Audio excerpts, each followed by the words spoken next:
வணக்கம் நண்பர்களே. Engineering physics PH8151 online video வகுப்பிற்கு தங்களை அன்புடன் வரவேற்கின்றேன்.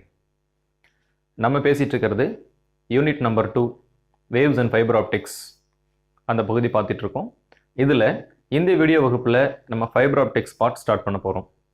வாங்க பார்க்கலாம். ஸோ ஃபைபர் ஆப்டிக்ஸ் அப்படிங்கும் போது நம்மளுக்கு முதல்ல நினைவுக்கு வர்றது கம்யூனிகேஷன் சிஸ்டம்ஸ். இப்போது பிகினிங் ஆஃப் 19th century, அதாவது எலக்ட்ரிசிட்டி அப்படிங்கிறத முழுமையாக மக்கள் வந்து அறிஞ்சுக்கிட்ட சமயம், சயின்டிஸ்ட் ஒர்க் பண்ணிகிட்டு இருந்தவங்கலாம் முழுமையாக புரிஞ்சுக்கிட்ட சமயம்.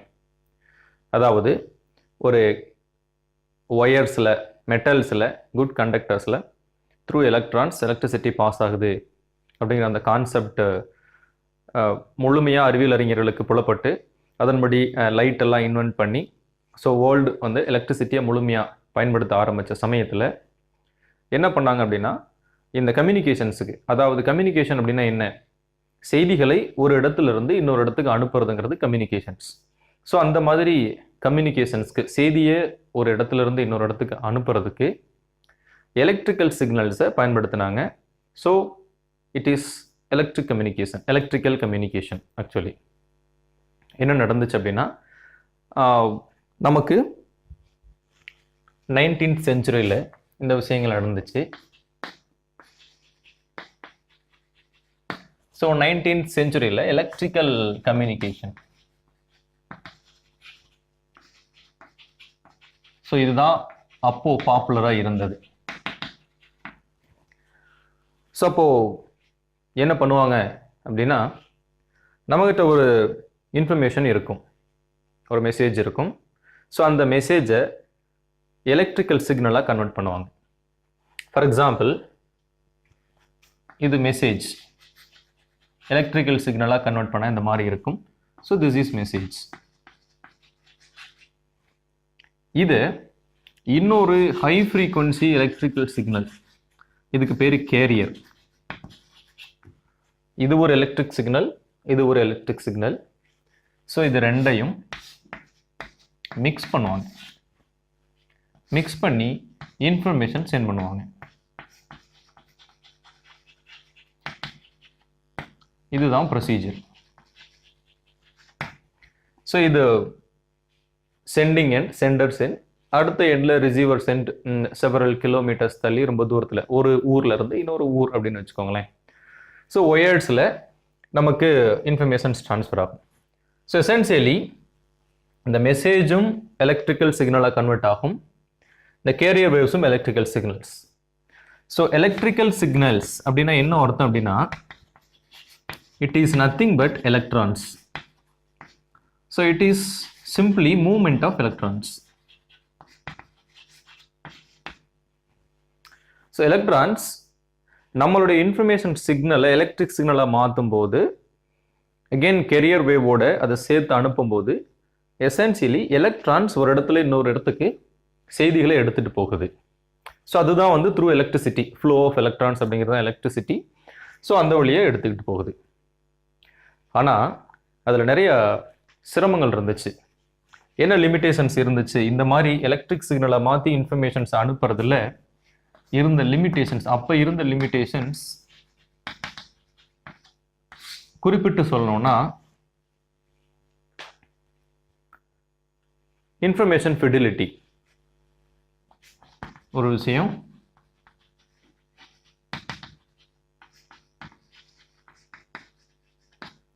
அடுத்தது distortion,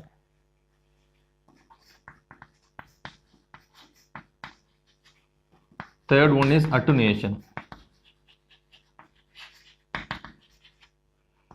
and data rate. So இதெல்லாம் நம்மளுக்கு குறிப்பிட்டு சொல்லும்படியான லிமிட்டேஷன்ஸ், டிஃபிகல்ட்டிஸ், இன்ஃபர்மேஷனை ஒரு இடத்துலேருந்து இன்னொரு இடத்துக்கு கரெக்டாக கொண்டு போய் சேர்க்கறதில்ல. இன்ஃபர்மேஷன் ஃபிடிலிட்டி அப்படின்னா, ஒரு அவுட் செட் சொல்லணும் அப்படின்னாக்க, ஒரு இடத்துலேருந்து அனுப்பப்பட்ட இன்ஃபர்மேஷன் அதே செய்தியாக அப்படியே ரிசீவரோட இடத்துல கன்வெர்ட் ஆகுதா, கன்வெர்ட் ஆகாமல் போகும்போது இன்ஃபர்மேஷன் ஃபிடிலிட்டி எவ்வளோ டீவியேட் ஆகுது அப்படிங்கிறது. அதுக்கு வேரியஸ் டெக்னிக்கல் ரீசன்ஸ் இருக்கலாம், அதுக்குள்ள நம்ம டீப்பாக போக வேண்டாம். அண்ட் டிஸ்டார்ஷன்ஸ் அப்படின்னா எலக்ட்ரிக்கல் சிக்னல்ஸ் அப்படிங்கிறது it is nothing but movement of எலக்ட்ரான்ஸ்னு சொல்லிட்டோம். ஸோ அப்போ எலக்ட்ரான்ஸ் என்ன ஆகும் அப்படின்னா electrons is a negatively charge particle. So அப்படிங்கும்போது எலக்ட்ரோமேக்னட்டிக் சிக்னல்ஸால் அது அஃபெக்ட் ஆகும். ஃபார் எக்ஸாம்பிள் ஒரு தண்டரோ இல்லை நமக்கு ஒரு மேக்னெட்டிக் சிக்னல், ஒரு பக்கத்தில் அட்ஜசென்ட்டாக இருக்கக்கூடிய எலக்ட்ரிக் சிக்னல்ஸ், அது எல்லாமே வந்துட்டு இந்த சிக்னல் டிரான்ஸ்ஃபர்மேஷனை சிவியராக அஃபெக்ட் பண்ணும். So that is distortion. And attenuation அப்படிங்கிறது ஒரு இடத்துல நம்ம சென்டரோட இடத்துலன்னு வச்சுக்கோங்களேன், சென்டரோட இடத்துல நம்ம ஒரு பர்டிகுலர் ஆம்பிளிடியூடில் டேட்டாவை அனுப்புகிறோம். ஸோ அதனுடைய அனுப்பக்கூடிய நம்ம டேட்டா எலக்ட்ரிக் சிக்னல் அனுப்பும்போது அதனுடைய signal amplitude, for example we can say amplitude A. So அது ஒரு வேல்யூ இருக்குன்னா அது என்ன ஆகிடும்னா இது சென்டரோட பிளேஸில் இது ரிசீவர் எண்டுக்கு வரும்போது ஸோ இந்த ஆம்பிளிடியூட் டிக்ரீஸ் ஆகும். So even for long distance போச்சு அப்படின்னா அந்த amplitude it becomes null. So இல்லாமலே போயிடும். ஸோ அவுட்புட் வந்து இன்புட்டோட ரொம்ப கம்மியான ஆம்பிளிடியூட், அதனோட சிக்னல் ஃபீபிள் ஆகிறது attenuation. Fourth one data rate. எவ்வளோ டேட்டாவை பர் செகண்டில் நம்ம அனுப்ப முடியும் அப்படிங்கிறது எலக்ட்ரிக் சிக்னலாக கன்வெர்ட் பண்ணும்போது இந்த டேட்டா ரேட்ஸ் குறைவாக இருக்கும். Because it involves so many circuitries, transistors, resistors, capacitors and all inductive components. So and wire transfer இதெல்லாம் சேர்ந்து டேட்டா வந்துட்டு ரொம்ப ஸ்பீடாக அனுப்ப முடியாது. அண்ட் வெரி லோ ரேட்டில் தான், கம்மியான டேட்டாஸ் தான் அனுப்ப மாதிரி இருந்துச்சு. இதெல்லாம் அப்போ இருந்த ப்ராப்ளம்ஸ். பட் அப்போ இருந்த டெக்னாலஜி அதுதான், இன்ஃபர்மேஷனை எலக்ட்ரிக் சிக்னலாக மாற்றி கேரியர் வேவோட சேர்த்து சென்டிங் எண்ட்லேருந்து ரிசீவிங் எண்டுக்கு ஒயர்ஸ் மூலிமா ட்ரான்ஸ்ஃபர் பண்ணிவிட்டு ரிசீவிங் எண்டில் கெரியர் வேவையும் இன்ஃபர்மேஷன் சிக்னலையும் பிரித்து பிறகு இன்ஃபர்மேஷன் எலக்ட்ரிக் சிக்னலாக இருக்கிறத சவுண்ட் சிக்னலாவோ இல்லை டிஸ்பிளே சிக்னலாவோ மாற்றி பார்க்குறது. பட் என்ன ஆச்சு அப்படின்னா டியூரிங் 1950s அப்போது லைட்டை ஒரு இடத்துலேருந்து இன்னொரு இடத்துக்கு ஒரு மீடியம் மூலிமா சென்ட் பண்ணலாம் அப்படிங்கிற கான்செப்ட் வந்துச்சு. That is using the fundamental principle of science, reflection and refraction அப்படிங்கிற கான்செப்டை யூஸ் பண்ணாங்க. ஒளி விலகிறது, ஒளி பிரதிபலிக்கிறது. ஸோ இது ஒரு மீடியம் அப்படின்னு நீங்கள் வச்சுக்கிட்டிங்கன்னா, ஸோ இந்த மீடியத்துக்குள்ளார வர லைட் இந்த மீடியத்துக்குள்ளேயே இந்த பவுண்டரியில் பட்டு அதே மீடியத்துக்குள்ளேயே போச்சுன்னா ரிஃப்ளெக்ஷன், அடுத்த மீடியத்துக்கு போச்சுன்னா ரிஃப்ராக்ஷன். ஸோ இந்த concept of reflection and refraction வச்சு இது ஒரு பர்டிகுலர் மீடியத்துக்குள்ளேயே லைட்டை வந்து ஒரு இடத்துலேருந்து இன்னொரு இடத்துக்கு ரொம்ப தூரம் சென்ட் பண்ணுற அந்த ஐடியா 1950s வந்துச்சு. ஸோ அதை இன்வென்ட் பண்ணவங்க, இந்த கான்செப்டை இன்வென்ட் பண்ணவங்க கப்பானி அப்படிங்கிற ஒருத்தரும் அண்ட் ஹாப்கின்ஸ் அப்படிங்கிற ஒருத்தரும். அதாவது ஹாப்கின்ஸ் அண்ட் நரேந்தர் சிங் கப்பானி, இவங்க ரெண்டு பேரும் யூகே. அண்ட் இன்னொருத்தவர் Van Heel from Holland, Van Heel from Holland. So இந்த டீம் 1950s. ஸோ இந்த team Hopkins and Narender Singh Kapany, Van Heel அவங்க Hopkins and Narender Singh Kapany from United Kingdom and Van Heel from Holland, இவங்க 1950s ஒரு guided மீடியம்குள்ளார லைட்டாக one பிளேஸ்லேருந்து இன்னொரு பிளேஸ்க்கு வந்துட்டு மிக குறைந்த டிஸ்டார்ஷனோட, மிக குறைந்த அட்டுனேஷனோட, ஹை டேட்டா ரேட்டில் இன்ஃபர்மேஷன் ஃபிடிலிட்டி இல்லாமல் அனுப்ப முடியும் அப்படிங்கிற அந்த ஐடியா. ஆக்சுவலி அப்போ கண்டுபிடிச்சது லைட்டாக ஒரு இடத்துல இருந்து ஒரு இடத்துக்கு அனுப்ப முடியும் அப்படிங்கிறத கண்டுபிடிச்சாங்க. அதுக்கு பிறகு அந்த டிரான்ஸ்ஃபர் மீடியமா ஃபைபர் ஆப்டிக்ஸ் அப்படிங்கிற ஒரு கேபிளை கண்டுபிடிச்சாங்க. ஃபைபர் ஆப்டிக் கேபிள் வந்துச்சு. ஸோ இந்த மீடியமா ஃபைபர் ஆப்டிக் கேபிள்.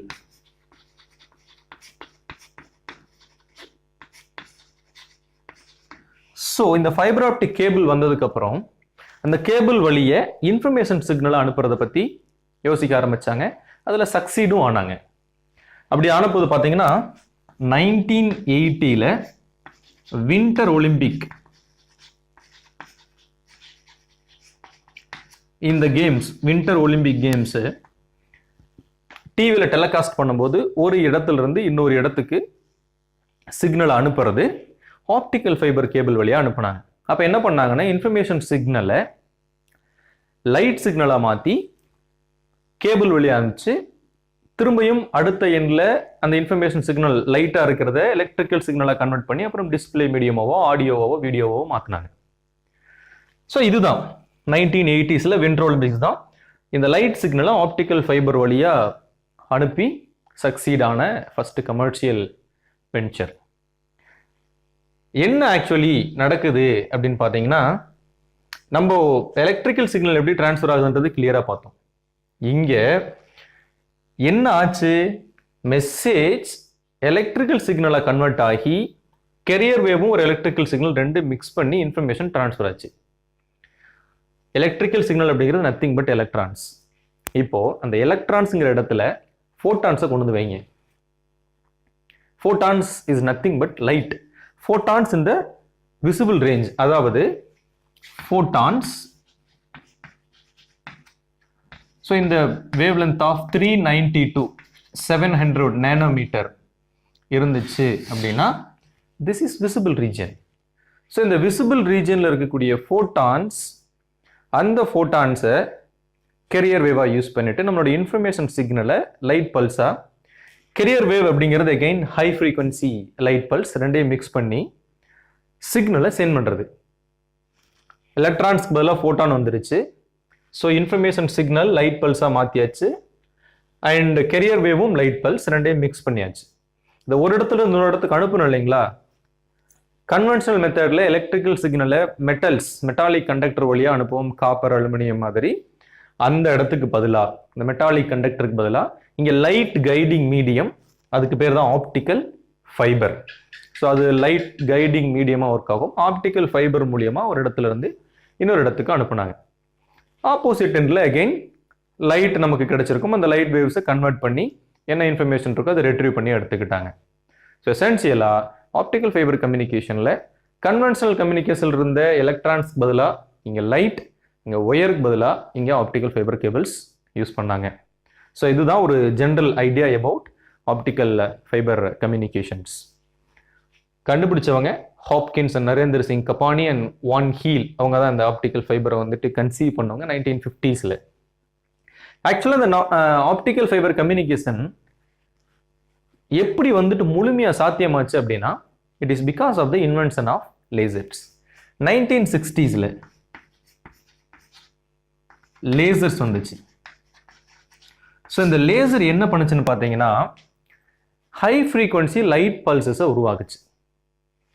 ஸோ இங்கே கேரியர் வேவ், அதுவும் எகெயின் பல்சஸ் லைட் இல்லைங்களா. இங்கே அந்த லைட் வந்துட்டு லைட் பல்சஸாக நம்ம கொடுக்கணும்.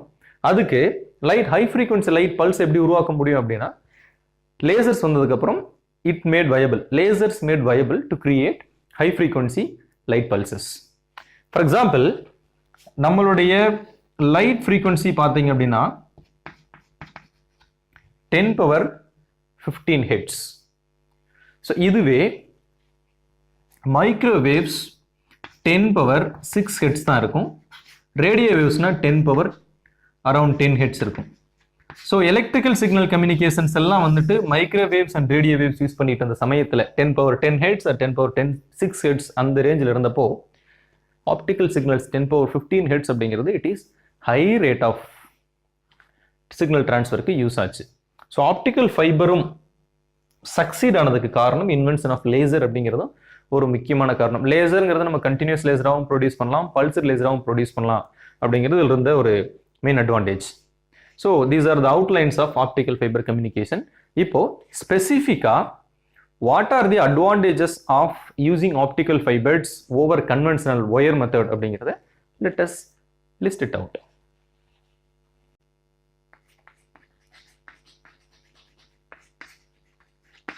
Advantages of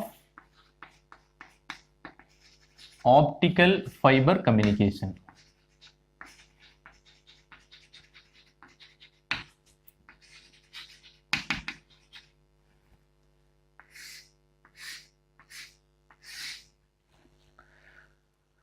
முக்கியமா ஒரு 6-7 அட்வான்டேஜஸ் நம்ம லிஸ்ட் அப் பண்ணலாம்.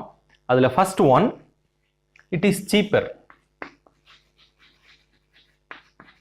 அதாவது ஆப்டிக்கல் ஃபைபர்ஸ் சிந்தசைஸ் பண்றதுங்கிறது cheaper, because optical fibres generally made up of silicon compounds. So silicon compounds அப்படின்னு பார்க்கும்போது சிலிக்கா அப்படிங்கிறது தான் ரா மெட்டீரியல். அது சிலிக்காவா கிடைக்காத இடத்துல சிலிக்கான் டை ஆக்சைடா கிடைக்கும். பட் சிலிக்கான் டை ஆக்சைடு அப்படிங்கிறது one of the abundant material இந்த எர்த். அதாவது எர்த்தில் கிடைக்கக்கூடிய நிறைய கிடைக்கக்கூடிய ரொம்ப சீப்பாக கிடைக்கக்கூடிய மெட்டீரியல் சிலிக்கா. ஸோ அந்த சிலிக்காவை வச்சு தான் சிலிக்கான் டை ஆக்சைடு ஆக்சுவலாக. ஸோ அதை வச்சு தான் இந்த ஆப்டிக்கல் ஃபைபர்ஸ் சிந்தசைஸ் பண்ணுறாங்க, அந்த ஃபைபர்ஸ் மேனுஃபேக்சர் பண்ணுறாங்க. அப்படிங்கிறதுனால அதனுடைய cost wise it is cheap. And second, it is non hazardous. Second one is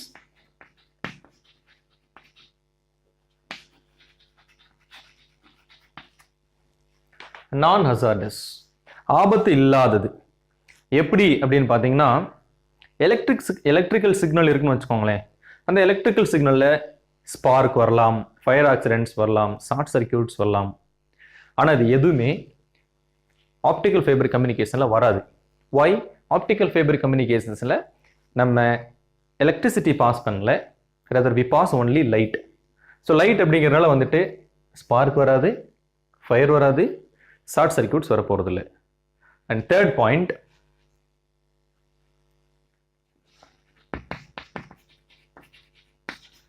immune to radio frequency and other electromagnetic spectrum.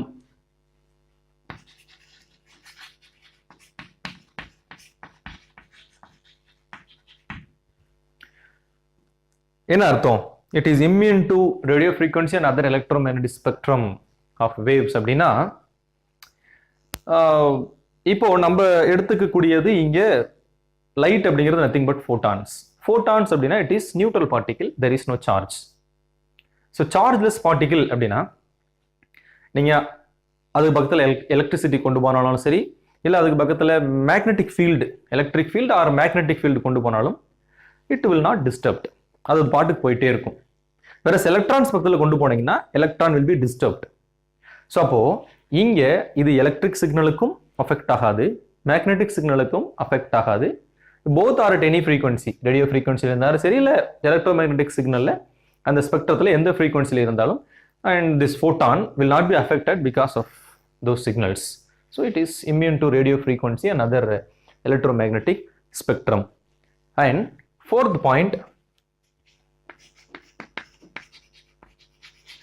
small size,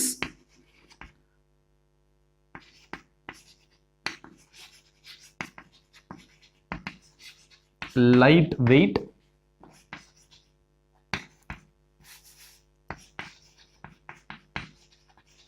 flexible, durable, and even you can say strong. So இது வந்துட்டு optical fibre கேபிளோட property. ஒரு optical fibre எடுத்து பார்த்தோம்னா நம்மளுடைய hair இருக்கு இல்லைங்களா, அந்த முடியோட திக்னஸை விட கொஞ்சம் திக்னஸாக இருக்கும். அதாவது optical fibres in the range of few microns to few hundred microns of diameter. Generally optical ஃபைபரோடைய ஷேப் பார்த்தீங்கன்னா ஒரு சிலிண்ட்ரிக்கல் ஒயராக தான் இருக்கும். ஸோ இந்த மாதிரி ஒரு சிலிண்ட்ரிக்கல் ஒயராக இருக்கும். பட் அதனோட டயமீட்டர் பார்த்தீங்க அப்படின்னா ஸோ ஃபியூ ஹண்ட்ரட் மைக்ரான்ஸ் தான் மேக்ஸிமம் இருக்கும். ஸோ அப்படி பார்க்கும்போது it is small in size. அதே மாதிரி அதனுடைய மேனுஃபேக்சர் பண்ண அந்த சிலிக்காவுடைய வெயிட் பார்த்தீங்கன்னா, அந்த சிலிக்கான் மெட்டீரியலோட weight it is relatively very less when compared to wires. So that this is light weight and you can bend easily. So it is flexible and ரொம்ப நாளைக்கு வரும். அதனுடைய லைஃப் ஸ்பேன் ஒரு ஒயர் வந்து ஒரு 15 years வருது அப்படின்னா optical fibers will go long as like as 20 years or 25 years. Sometimes it goes up to 30 years. So it's durable and strong material. So and the optical fiber cover பண்ணிருக்கக்கூடிய so coating materials is made in such a way that optical fibers are also strong. This is fourth point. And fifth point, no crosstalk.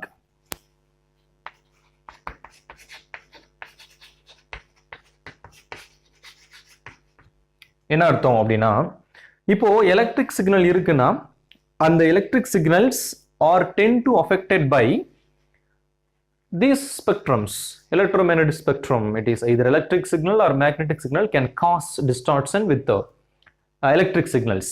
ஆனால் இங்க optical fibre கம்யூனிகேஷன்ல light ஒரு guided மீடியம்குள்ளார போயிட்டே இருக்கு. அது இந்த மீடியத்தை விட்டு வெளியே வரவே வராது.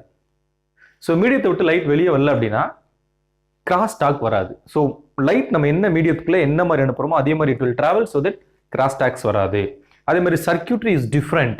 எலக்ட்ரிக்கல் சிக்னலுக்கான சர்க்யூட்ரியும் ஆப்டிக்கல் ஃபைபர் சிக்னலுக்கான சர்க்யூட்ரியும் டிஃப்ரெண்டா இருக்கிறதுனால so it is design in such a way that it will not produce any cross talk.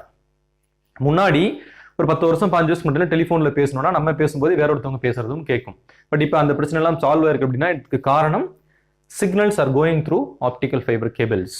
So அதுதான் முக்கியமான விஷயம். அடுத்த பாயிண்ட்,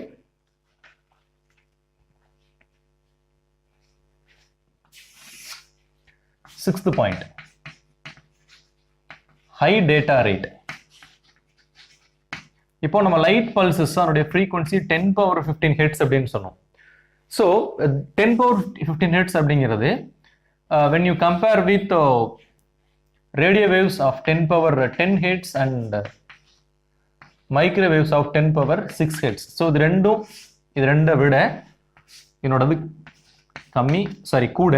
10^15 அப்படிங்கிறது it is higher, so that optical fibre communication is having higher frequency, higher, so that higher data rate and compare with this electrical signal frequencies. So electrical signals 10^10 hertz and 10^6 hertz operate ஆயிட்டு இருந்தது. Whereas optical fibers வந்ததுக்கு அப்புறம் it is started to operate in the frequency range of 10^15. Of course இப்போ பாத்தீங்கன்னா as of now 45 million signals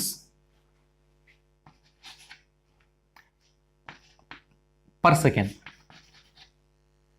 45 million actually pulses, 45 million pulses per second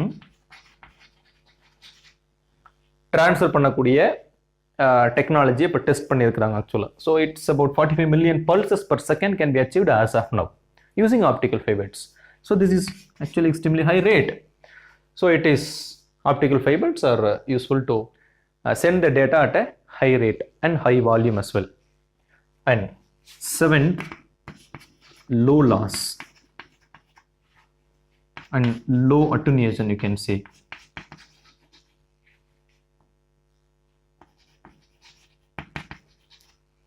என்ன அர்த்தம் அப்படின்னா optical fibre வழியா லைட் பல்ஸா சென்ட் பண்ணும்போது when compare with electrical signals that is sent through wire, so இங்க இருக்கக்கூடிய signal distortion and signal attenuation இதெல்லாம் வந்து கம்மியா இருக்கு அப்படின்றதா இதுல பாயிண்ட். ஸோ அப்படி கம்மியா இருந்துச்சு அப்படின்னா என்ன அட்வான்டேஜ்னா ஒரு இடத்துல இருந்து இன்னொரு இடத்துக்கு இடையில, ரெண்டு பிளேசஸ்க்கு இடையில ஒரு ரிப்பீட்டர் டிஃப்ரெண்ட் டிஸ்டன்ஸ்ல ரிப்பீட்டர்ஸ் வச்சிருப்பாங்க. சிக்னல்ஸ் குறையுது அப்படின்னா அதை ஆம்பிளிஃபை பண்ணி திரும்பி அனுப்புறதுக்கு. ஸோ ஒரு இடத்துல இன்ஃபர்மேஷன் அனுப்புறாங்க, அது கொஞ்சம் தூரம் போகுது, சிக்னலோட ஸ்ட்ரென்த் குறைஞ்சிச்சுன்னா அந்த இடத்துல ஆம்பிளிஃபை பண்ணி திருப்பி அனுப்புவாங்க. அதுக்கு பேர் ரிப்பீட்டர்னு பேரு. அந்த மாதிரி ரிப்பீட்டர்ஸ் வந்துட்டு ரொம்ப டிஸ்டன்ஸ் தள்ளி வச்சுக்கலாம். பிகாஸ் லாஸ் கம்மியா இருக்கு, அட்டென்யூஷன் கம்மியா இருக்குன்றனால டிஸ்டன்ஸ் தள்ளி வச்சுக்கலாம். இதுவே வந்து எலக்ட்ரிக்கல் சிக்னல் வழியா அனுப்பிச்சோம்னா ரிப்பீட்டர்ஸ் பக்கத்துல வைக்கணும். வேற ஆப்டிக்கல் ஃபைபர் கம்யூனிகேஷன்ஸ் போது லோ லாஸ், லோ அட்டென்யூஷன் அப்படிங்கிறதுனால லாங் டிஸ்டன்ஸ்ல ரிப்பீட்டர்ஸ் வச்சுக்கலாம். ஸோ எக்ஸ்பென்சஸை கட் ஷார்ட் பண்ணும். ஸோ அது ஒரு முக்கியமான advantages. So these R the 7 pertinent advantages. முக்கியமானது cheaper, non-hazardous, immune to radio frequency and other electromagnetic spectrum, small size, lightweight, flexible and durable, of course strong as well, and no crosstalk, high data rate and low loss and low attenuation. So இந்த ரீசன்ஸ்னால optical fibres are getting more attention over conventional method of signal transfer through electric signals with help of wires. So இப்போ optical fibre communication என்ன, அதோட advantages என்ன அப்படின்னு பார்த்துட்டோம். So how it happens, என்ன fundamental physics அப்படிங்கிறது நெக்ஸ்ட் வீடியோவில் பார்க்கலாம். ஸோ அன்டில் தென் பாய்.